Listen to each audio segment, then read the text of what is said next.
நாம 2 பேரும் அவர்கிட்ட ஒரு வார்த்தை கூட கேட்காம ஒரு ரோமனா அவரை பாக்குறதுக்காக இயேசு இதுதான் செய்யணும்னு நினைச்சிருப்பாரு.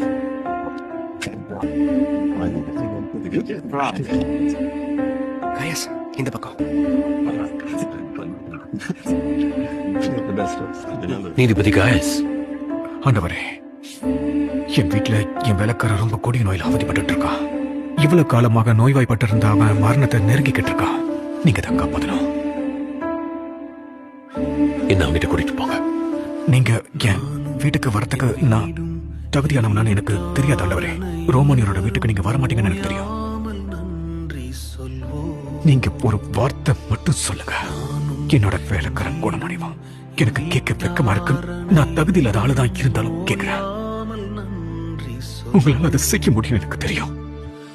எனக்கு கீழே எத்தனையோ சேவர்கள் இருக்காங்க. நான் போவாங்க, நான் வானா மறுக்காம வருவாங்க. ஆனா